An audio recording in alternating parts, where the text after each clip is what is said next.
Келесі 1308 есебіміз тікбұрышты параллелепипедтің барлық қырларының қосындысы кубтың барлық қырларының қосындысына тең дейді. Тікбұрышты параллелепипедтің өлшемдері 13, 8 және 6 сантиметр. Кубтың көлемін табыңыздар дейді. Осындай бір параллелепипед берілген, оның бар қырларының қосындысы дейді. Яғни сонда 13 қосылған 8 қосылған 6 сантиметр. Дәл осындай бізде төртеуі бар. Себебі төрт жағы бар, ол бізде кубтың барлық қырларының қосындысына тең дейді. Кубта бізде 12 қыр бар, ал оның ұзындығы белгісіз, x деп белгілейміз. Енді осы жерден x тауып алайық. 4-ті бөлімдіге түсіріп жіберетін болса 3x болады. Сонда мынаның қосындысы 27 болады. 27 тең 12-ні 4-ке бөліп жіберсек 3x болады. Сонда x дегеніміз сонда 9-ға тең болады. Сонда кубтың әрбір қыры 9 сантиметрден екен. Енді оның көлемін табайық. В тең 9-дің 3-ші дәрежесі, ол деп отқанымыз 729 сантиметр кубқа тең екен.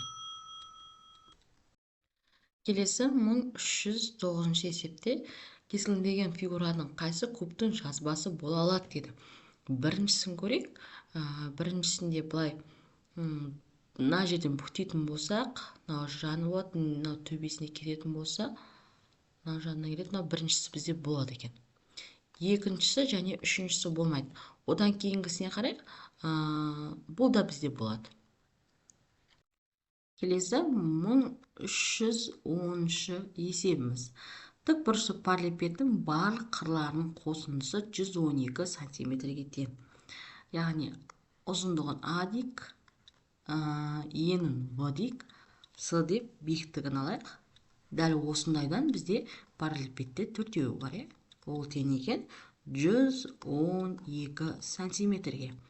Енді осы жерде А қосылған В қосылған С, ол 112-ні 4-ке бөлгенге тең. Ол сонда 28 сантиметрге тең болады екен.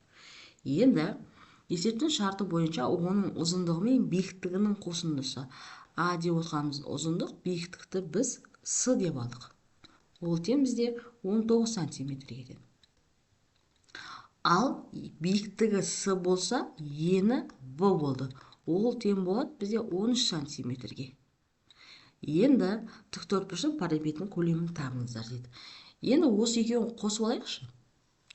А қосылған С қосылған С қосылған В, ол тең 19 қосылған 13 деп.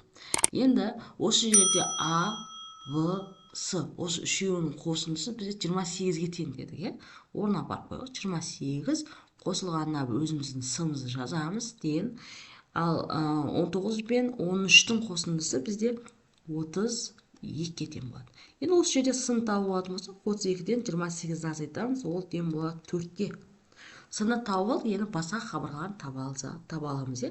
А дегеніміз сонда 19-дан азайтамыз 4-ті, оның нәтижесі тең болады 15-ке. Ал В дегеніміз 13-тен азайтамыз 4-ті, нәтижесі тең болады 9-ға. Енді барлық қабырғасы белгілі, көлемін таба аламыз. Ол деп отқанымыз А, В, С-ның көбейтіндісі. Сонда 15 көбейтілген 9 көбейтілген 4, нәтижесі тең болады 540 сантиметр кубқа.